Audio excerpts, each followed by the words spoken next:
Bienvenido, doctor Rafael Kichik. Un orgullo y un honor tenerlo acá con nosotros en la clínica Foyanini. eh, a este Doctor Podcast, el primer podcast médico de Santa Cruz. Un honor tenerlo con nosotros, doctor.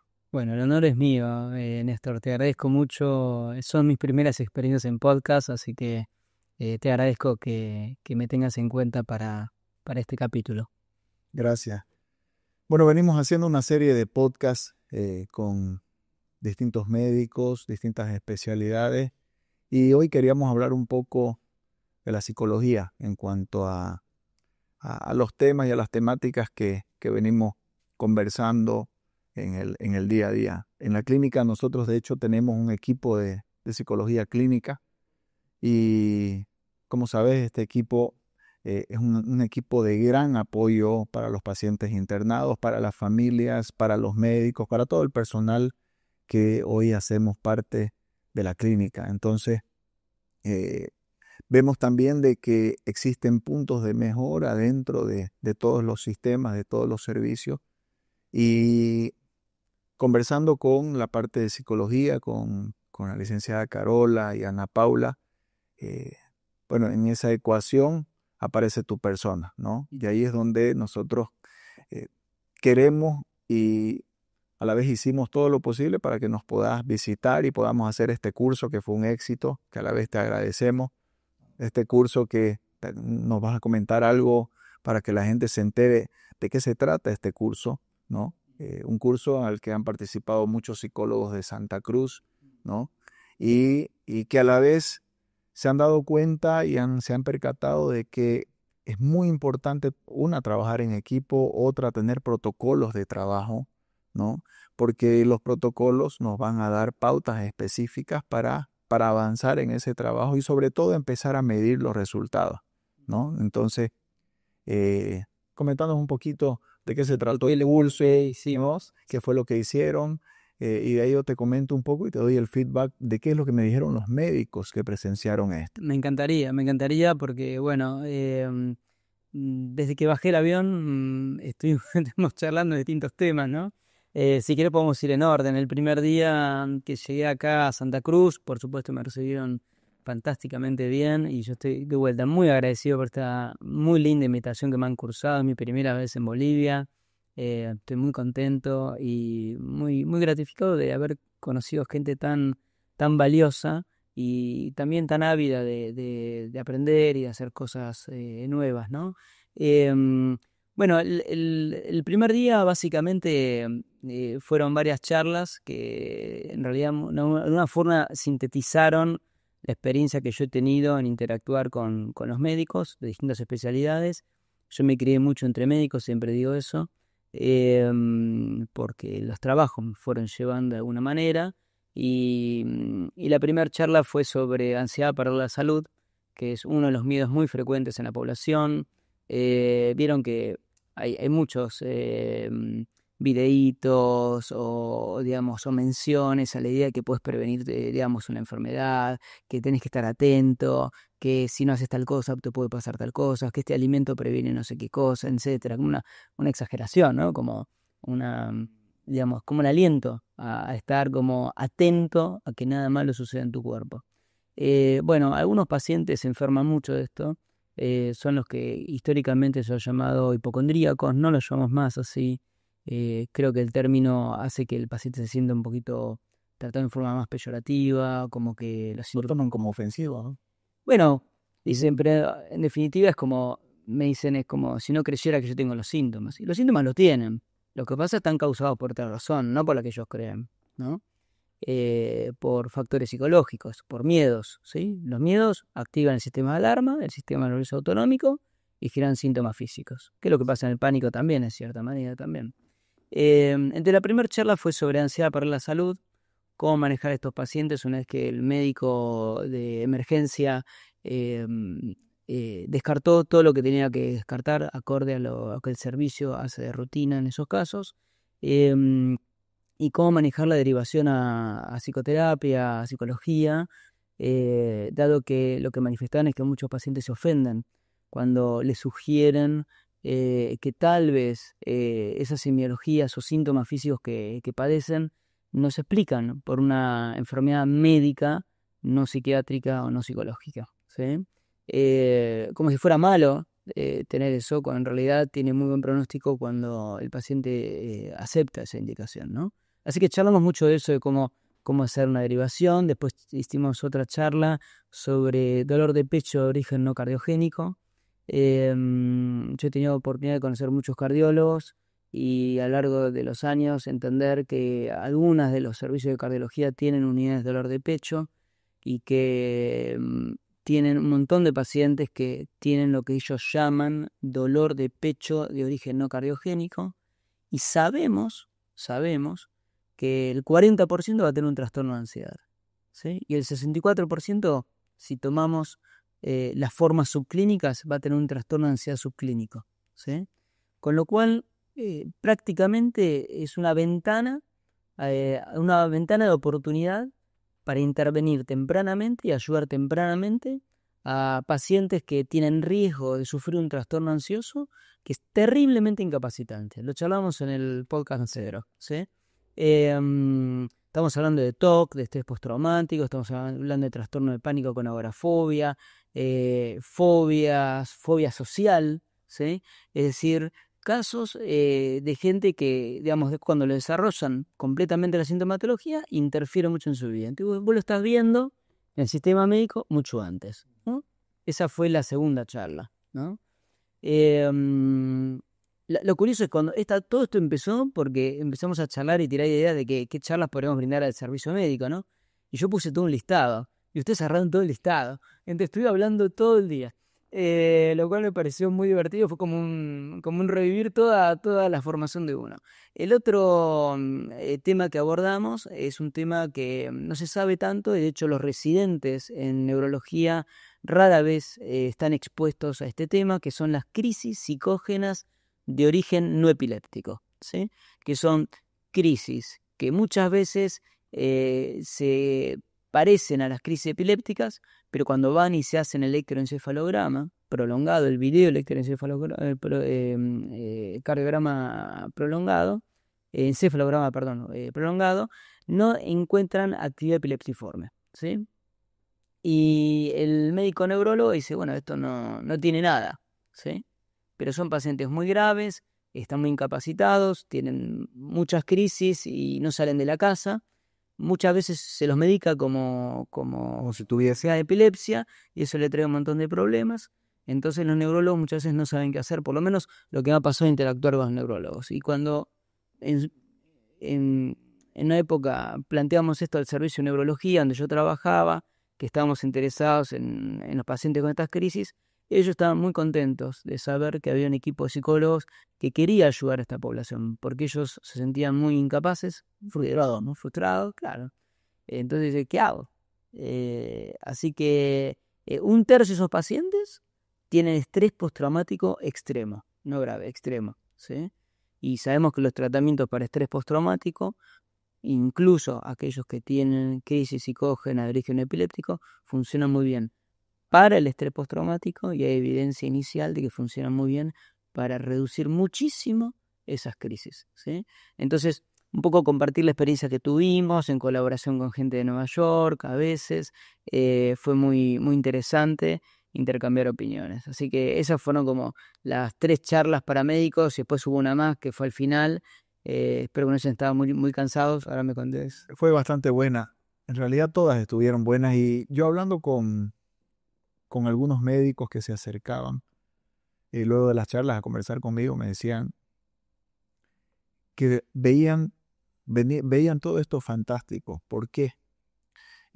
Muchas veces como médicos nos vemos limitados, o sea, me identifiqué con los neurólogos que te decían no sabemos qué hacer con este paciente, porque desde el punto de vista médico, desde el punto de vista bioquímico, imagenológico, con electroencefalograma o con cualquier estudio que uno pueda realizar para ver qué es lo que tiene el paciente, no existe algo más frustrante que no saber qué está pasando, claro, ¿no? Entonces, eh, le comentaba yo una situación en la que venía a mi consulta una persona con un folder lleno de estudios de los últimos 5 años, y la frustrada era ella porque me decía, he ido con muchos médicos y me dicen que no tengo nada.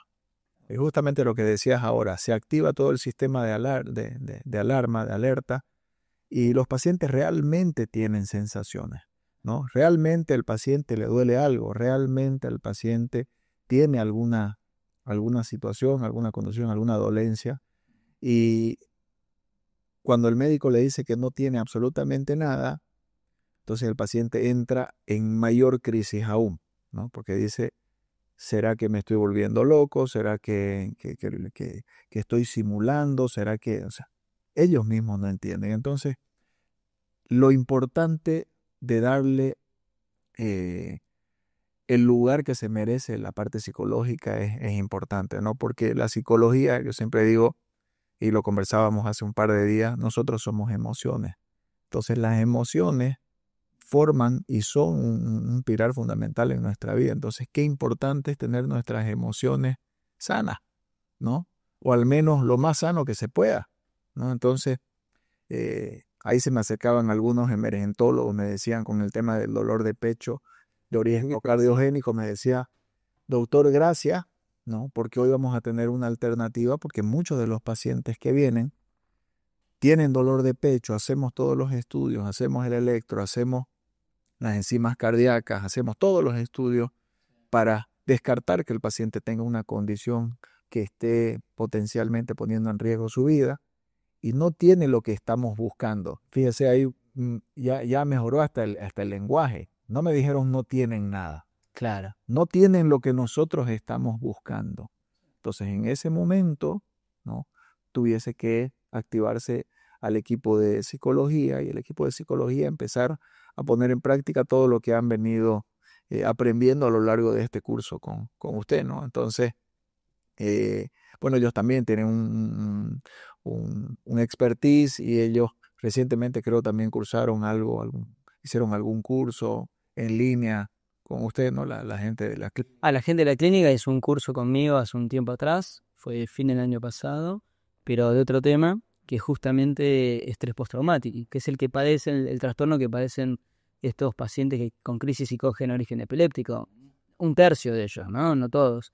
Pero sí, dice, el estrés postraumático es un cuadro que sobreviene después de todo tipo de trauma, ¿no? Violación, tortura, secuestro, abuso, pérdida de un ser querido, ahí sería más duelo prolongado, pero similar, accidente de tránsito, asaltos, intento de secuestro, desastres naturales.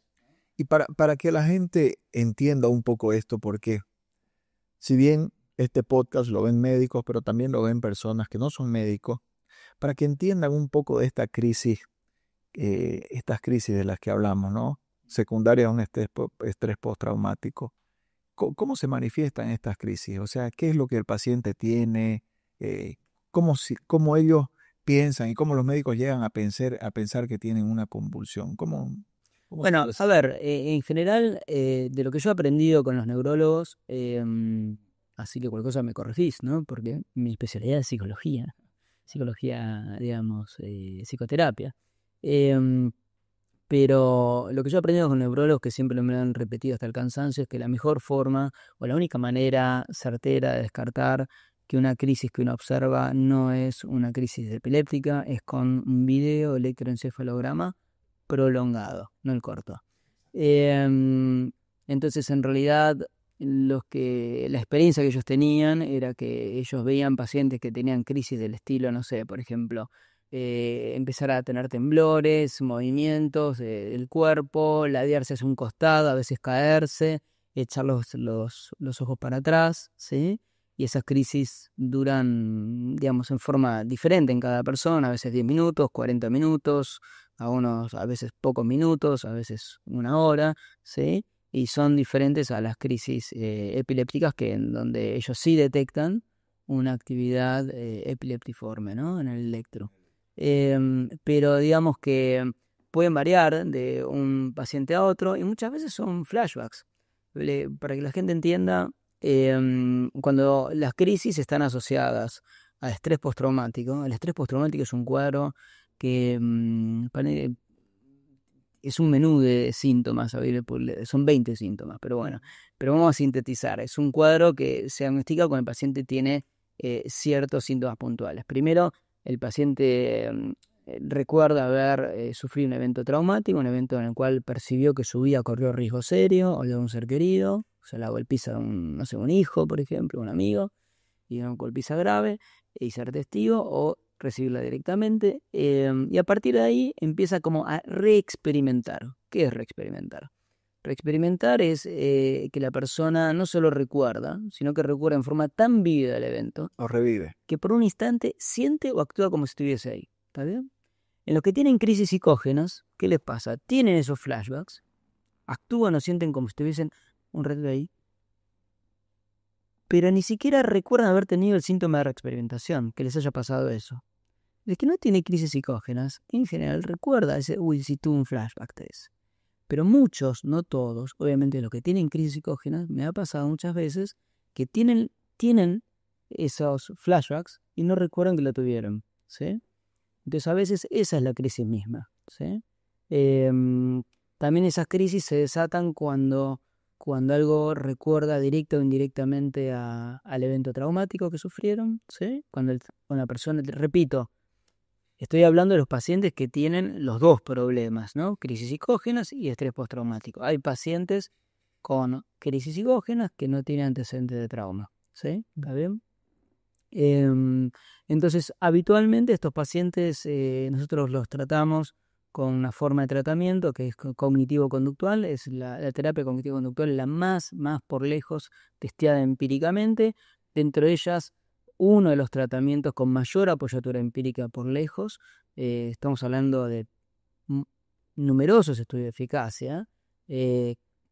Es la terapia de exposición prolongada, que es la que hoy se usa como primera línea en el Departamento de Veteranos de Guerra de los Estados Unidos, para que tengas una idea de la evidencia empírica que tiene. Y bueno, Carola y Ana Paula, que son de tu equipo, hicieron ese entrenamiento conmigo, que es el mismo entrenamiento que hicieron todos los veteranos de guerra, todos los psicólogos que están dentro del Departamento de Veteranos de Guerra o del Departamento de Defensa norteamericano, porque justamente lo hice o lo imparto con el aval de la Universidad de Pensilvania, que es la universidad que entrenó a toda esa gente en Estados Unidos, ¿sí? Así que tenés dos personas súper entrenadas en el tratamiento de estrés postraumático. Espero que si alguien, digamos, está afectado por eso, sepa que acá en Bolivia tiene gente capacitada para eso, ¿no?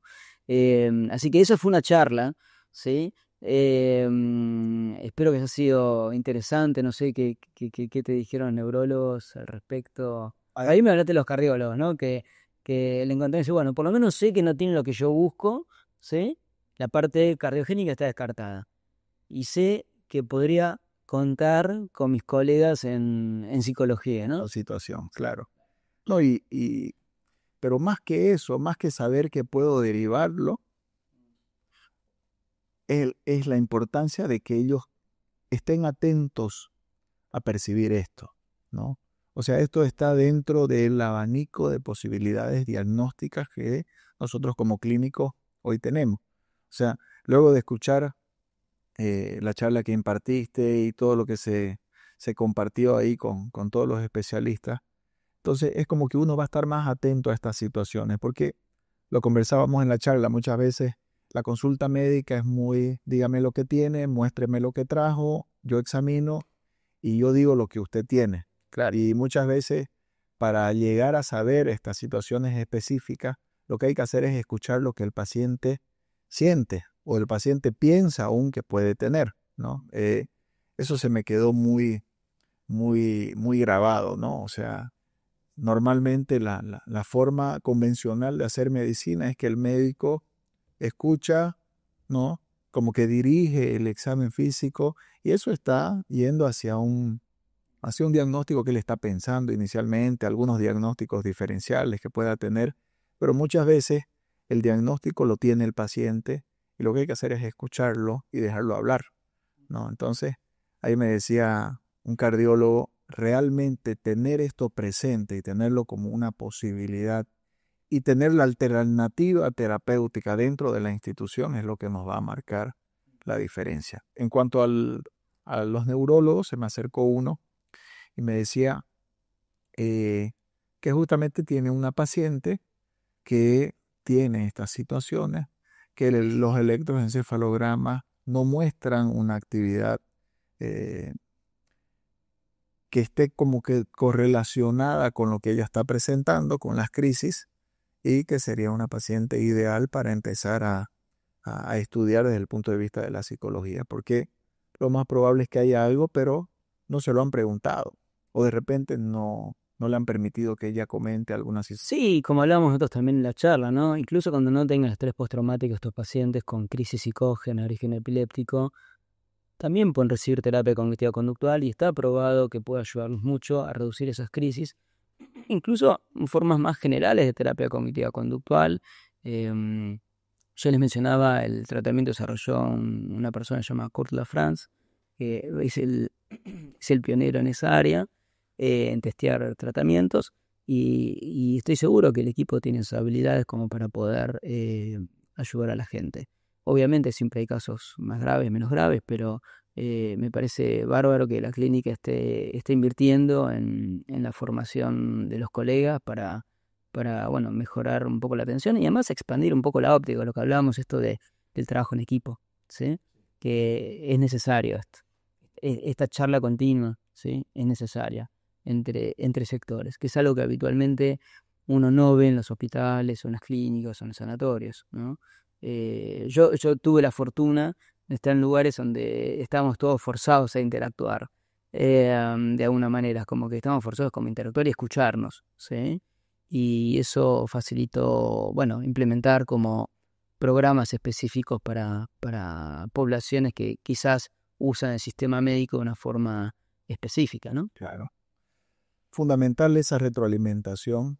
Lo conversábamos justamente con Carola en una de las charlas, porque muchas veces desde el punto de vista médico, y te lo comento porque así sucede, es como que el médico cuando ya deriva al paciente al psicólogo o al psiquiatra, ¿no?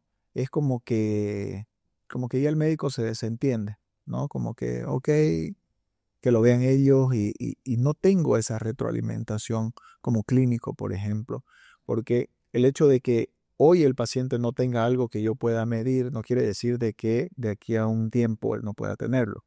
O sea, el peor error sería pensar de que siempre va a ser eso y que en algún momento sí suceda algo, sí tenga algo cardiológico, sí tenga algo neurológico y que yo siga subestimando de que puede ser algo emocional. Entonces, por eso es importante esa retroalimentación, esa conversación que se pueda tener, ¿no?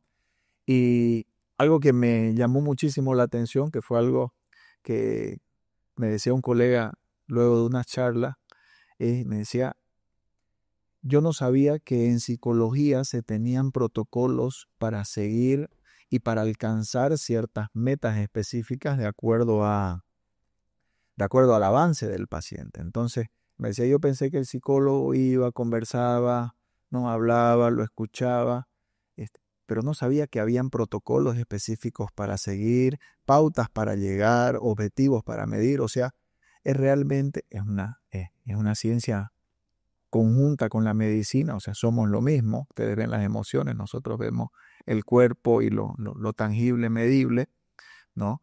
Y te diría inclusive que la psicología y la psiquis del paciente es parte fundamental, porque es lo que nos identifica, es lo que somos, ¿no? Entonces, tener esa fusión hoy en la clínica es algo que va a ser algo diferencial, pienso, ¿no? Entonces, seguramente, fundamental saber y que los colegas sepan de que lo que ustedes hacen como psicólogos no es algo aleatorio, no es que ustedes se sientan a escuchar un tiempo determinado a una persona, sino que ustedes están haciendo un análisis específico y están generando un plan, ¿no? Y ese plan tiene que dar un resultado. Bueno, es que, bueno, es cierto lo que decía este médico, quizás a veces no se habla mucho del tema o uno queda con una impresión de cómo era la psicoterapia antes, ¿sí? Hoy día tenemos tratamientos específicos para problemas específicos, es decir, no hacer cualquier cosa, el resultado es cualquier cosa en general, así que no es posible hacer cualquier cosa. Y hay tratamientos específicos que se han desarrollado y basados en evidencia, se han hecho, así como ustedes hacen estudios de eficacia, por ejemplo, para las vacunas del COVID o para otras cosas más, por supuesto. Nosotros también tenemos estudios de eficacia, por ejemplo, para terapia cognitiva conductual del pánico. Habitualmente 75-90% se recuperan muy bien, según diferentes estudios. Obviamente varía la muestra, si tiene agorafobia o no tiene agorafobia. 75-80% de los pacientes con TOC se recuperan muy bien. No hablamos de cura, hablamos de recuperación, pero para una patología que era considerada intratable en los años 70, hoy tener tratamiento hace ya unos años es fundamental para esa gente. Sufre mucho y las familias también. O, por ejemplo, estrés postraumático en población civil, aproximadamente 80% pierde el diagnóstico haciendo terapia de exposición prolongada, que es la que aprendieron la gente de tu equipo acá. Con lo cual, digamos, y así podemos seguir con los distintos tratamientos para los distintos trastornos ansiosos.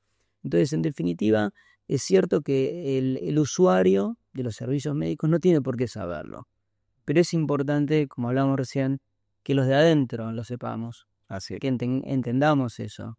Y además, en la medida en que van derivando y van viendo resultados, se van animando más mutuamente a derivarse y a consultarse, ¿sí? Porque también, de alguna forma, mi experiencia me ha enseñado que para el derivador es muy importante ver para creer, digamos, ¿no? Derives que el paciente... Claro, exactamente. Sabiendo que no todos los pacientes se van a recuperar, como te puede pasar con los pacientes en otras áreas médicas, ¿no? Lógicamente. Pero lo que garantiza que el paciente tenga más chances son varias cosas. Uno, que el recurso humano esté formado, que ahora vamos un poco a los workshops que me preguntabas. Y lo otro, que obviamente que tenga un contexto favorable para abrazar esos tratamientos, usarlos, ¿sí? Que le den el espacio adecuado. Y también, obviamente, que el paciente haga su parte, porque estos tratamientos funcionan bien cuando el paciente hace su parte. Es decir, no es solamente venir acá, venir a terapia o por el estilo, es también practicar entre una sesión y la otra, ¿sí? Y el paciente va a ir aprendiendo que cuanto más lleva el tratamiento, lo que aprende en sesión con su terapeuta, lo lleva al día a día, ¿sí? Más se lleva. Cuanto más practicas, más te llevas, le decimos, ¿sí? Y eso sí. Entonces no es solamente que el terapeuta haga su parte. Claro, el paciente tiene que poner su parte y hacer su tarea. Exacto.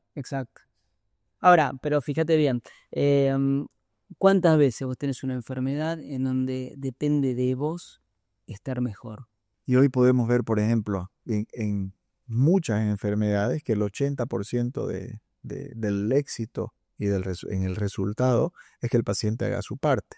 Correcto. O sea, vemos trastornos metabólicos, una resistencia a la insulina, por ejemplo, gente que se está batallando hoy en el tiempo para no llegar a ser diabético. El 80% del éxito son los cambios de hábito, la nutrición y la calidad física, exacto, ¿no? Y el 20% es la medicación eventualmente que se pueda recibir. Entonces, cuán importante es que el paciente haga su parte, que el paciente esté, como dijiste en la primera charla, convencido en que lo que tiene que hacer es lo que realmente le va a dar resultado y no solamente una receta y decirle, usted tiene que hacer esto y si el paciente no está convencido, tampoco lo va a hacer.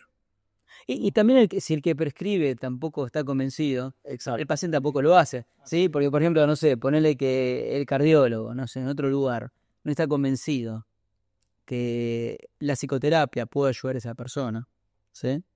No te lo deriva. Lo que decía al principio de la charla, el paciente te está lecturando tu facie, tu cara, tu gesto, ¿no?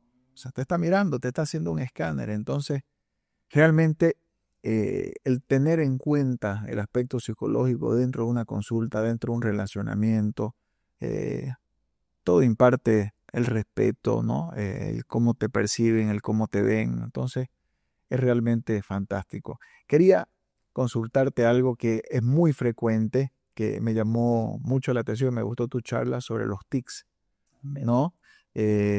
Porque uno ve muchas personas, ¿no? En el medio, familiares, amigos, que eventualmente pueden tener algunos tics. Y cuando empezaste a hablarlo y a hablar sobre el tema, es inevitable empezar como que a analizar ciertos aspectos. ¿Es muy frecuente? ¿Es cada vez más frecuente? ¿Cómo lo estás viendo en tu práctica clínica diaria? A ver, en general, estos pacientes cuando llegan, si llegan por tics, es muy probable que lleguen derivados por un neurólogo especialista en movimientos anormales. ¿Sí? ¿Está bien? Viste que hay especialidades dentro de cada... Sí, las subespecialidades dentro de la especialidad y una subespecialidad, ¿no? Entonces, en general, sean derivados por ellos. Algunos te puede llegar autoderivado por su autodiagnóstico y otros te llegan porque como nosotros nos dedicamos mucho a TOC en mi centro, entonces, como es una conducta repetitiva, aunque tenga otras cualidades, ¿sí? Te llegan por ese lado. En general, lo más importante de esta población es que, bueno, obviamente eso se da más en chicos, ¿sí? En edades tempranas, esa la adolescencia, temprana adultez, una parte importante, aproximadamente la mitad, deja de tener tics, o por lo menos los tics dejan de molestar lo suficiente como para que sea un trastorno, ¿sí? Después quedan muchos adultos con tics de arrastre, pero lo más importante de todo es que cuando te deriva un paciente con tics, si vos los evaluás, ampliás un poquito el panorama, encontrás, no siempre, de vuelta, no siempre, pero es muy probable, porque aproximadamente solo el 15% solo tiene tics. El otro 85% va a tener o comorbilidad con trastorno obsesivo-compulsivo, un tercio aproximadamente, con trastorno por déficit de atención, o los dos, o con algunos síntomas de trastorno por déficit de atención que, digamos, no llega a ser un trastorno porque no cumple todos los criterios, pero molesta porque le dificulta el desempeño académico, que es el chico, y algunos comportamientos compulsivos repetitivos, y también tiene muchas veces problemas de externalización, se llaman así en el campo infanto-juvenil, que son, por ejemplo, trastornos negativistas desafiantes, chicos desafiantes, impulsivos, ataques de ira, o a veces trastorno de conducta en menor medida, y también aproximadamente un 6%, 10%, depende del estudio, con trastornos del espectro autista. Con lo cual,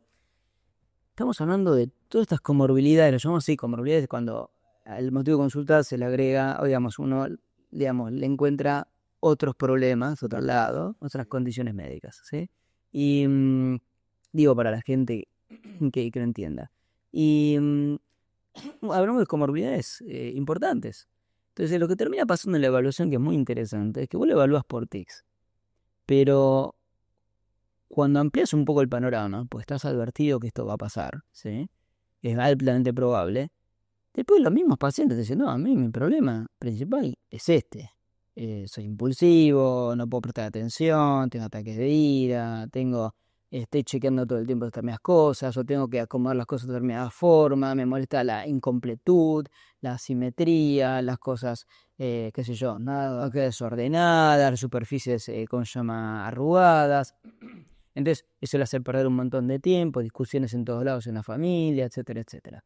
Bueno, entonces, en definitiva, muchas veces el enfoque para tratar a estos pacientes obviamente es interdisciplinario, porque necesitas un neurólogo que descarte otros movimientos anormales que no sean tics. Necesitas un psiquiatra, porque junto con el psiquiatra van a charlar las opciones de tratamiento, junto con el psicólogo para tratar o los tics, o el déficit de atención, o el TOC, y ver y jerarquizar para ese paciente en particular por dónde arrancar, ¿sí? ¿Está bien? Porque hay tratamiento farmacológico y tratamiento no farmacológico, cognitivo-conductual para los tics, para el déficit de atención y para el TOC, sí, por ejemplo, ¿sí? Para que tengan una idea de la población. Entonces, es un trabajo en equipo. Necesitas un trabajo en equipo. Y además tienen problemas de aprendizaje. También tienen trastornos de aprendizaje importantes. Una neuropsicóloga. ¿Está bien? Entonces, fíjate lo importante de tener un equipo, ¿sí?, conformado, que pueda dialogar, que pueda entender y que le interesen esos problemas. Porque también otro de los problemas que hay con la formación de recursos humanos es que no vas a encontrar una persona interesada en todo, ¿sí? Por ejemplo, yo no me he dedicado en mi vida a trastornos de la conducta alimentaria, ¿sí? Ahora me están interesando algunos que otros y más porque me llegan por algunas razones. Y de repente es una comorbilidad más. Son comorbilidades, pero porque tengo amigos que trabajan muy bien en esa área y los derivo y ya está, ¿sí? o no me interesan no me he dedicado a trastornos de conducta o trastornos por déficit de atención, pero los sé reconocer como para derivar oportunamente. ¿Sí? Uno también se pone limitaciones, ¿no? Que la puedes tener y además te la puedes poner, las dos cosas, ¿no? Pero entonces, de alguna manera, creo que siempre llegamos un poco al mismo punto, al mismo puerto. El trabajo en equipo de distintas disciplinas es inevitable. No hay forma de trabajar solo, de trabajar bien trabajando solo, ¿sí? Y esa es una... A ver, y por eso uno no puede trabajar con gente que no le levanta el teléfono si uno lo llama y lo necesita, ¿sí? Ya sea psiquiatra, ya sea neuropsicólogo, etcétera. Por eso es tan importante el trabajo conjunto en las áreas, no solo en el área médica, no psiquiátrica, sino también en la intersección del área médica no psiquiátrica en el área médica psiquiátrica, ¿sí? Yo hablo así porque la gente se olvida que el psiquiatra es médico. El psiquiatra es médico. Exacto. ¿Está bien?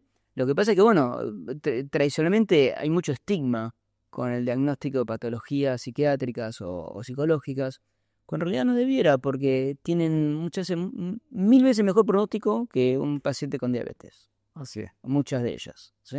Si el paciente hace su parte, si el profesional la atiende bien, es decir, obviamente no está garantizado, ¿no?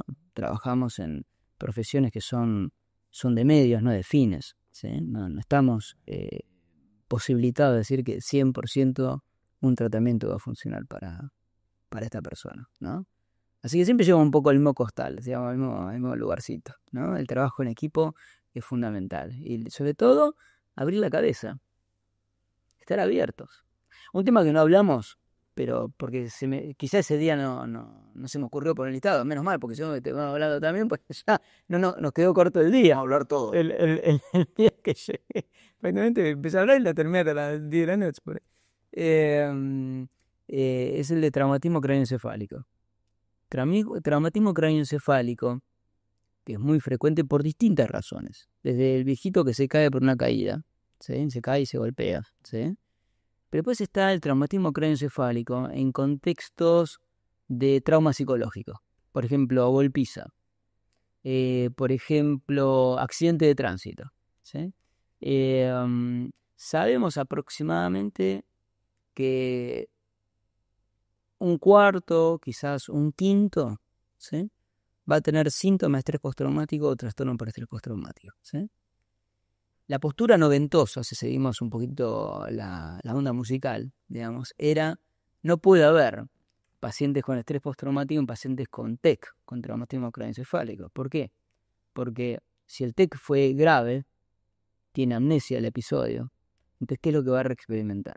Bueno, hay un tipo en la Universidad de New South Wales, en Sydney, ¿sí? Richard Bryan, tiene nombre de rockstar. De Rockstar. ¿No? Pero no lo es. Se dedicó a investigar en esta población síntomas de estrés postraumático y mostró, ¿sí?, que los pacientes con TEC, ¿sí?, pueden tener y califican y tienen síntomas de estrés postraumático, porque tienen islas de memoria, ¿sí?, porque quizás reexperimentan los momentos previos al evento, o sea, como por ejemplo chocan con un camión de frente y las luces, ¿sí? Experimenta ese momento de las luces, pero no tiene la codificación del resto del evento porque chocó y se golpeó la cabeza, ¿no? Y perdió conciencia. Entonces los síntomas de reexperimentación son no como películas, sino como fotos, ¿sí? Son más estáticos esos síntomas, sí son visuales. O reexperimenta el momento en que se despierta en el hospital y le dicen quédate tranquilo que tu marido está bien, y se acordó en ese momento que a una amiga le habían dicho algo así y estaba muerto el marido, y eso es el momento que reexperimenta. Entonces, porque hay mucho en la literatura de esto, entonces esa idea de que si tiene TEC en contexto, digamos, traumático desde el punto de vista psicológico, ¿no? Porque ustedes hablan de otros traumas que no son psicológicos. Sí. Que no tienen estrés postraumático es un mito. ese tema no llegamos a abordarlo, ¿no? Pero te lo tiro por si acaso algún día les interesa, podemos charlar. Muy en cuenta, ¿no? Vamos a tener muy en cuenta, pues tenemos pacientes que han sufrido traumatismos craneoencefálicos, moderados, severos, ¿no? Y como te digo, o sea, vemos el tema médico, vemos el tema de cómo está el cerebro, ¿no? Cómo están las funciones cognitivas, pero muchas veces puede quedar en el olvido todo el tema del estrés postraumático. Entonces, realmente pudiéramos hablar todo el día. Es hermoso conversar sobre estos temas, sobre todo con una persona como vos, muy formada y muy nutrida en todo este conocimiento. Entonces, como clínica queremos agradecerte, Rafael. Queremos tenerte cerca, te vamos a tener cerca ahí con todo el equipo. Que sigamos con esa cercanía porque realmente se puede hacer mucho bien a las personas a través de este trabajo colaborativo en equipo multidisciplinar. Entonces, nuevamente un honor y muy agradecidos por tenerte, por tu tiempo, por haber viajado desde Argentina hasta Santa Cruz. No has conocido mucho, esperemos que hoy puedas conocer acá, digo, Sí. ¿no? Dar una vuelta por ahí y, bueno, estar cerca. Entonces, agradecido y muchas bendiciones en tu vida. Gracias, Néstor. Nuevamente el honor es mío, ¿sí? Y gracias por tan linda invitación y conocer a gente tan capaz y tan interesante, ¿sí? Y por supuesto vamos a estar en contacto. Ok, muchas gracias. Por favor.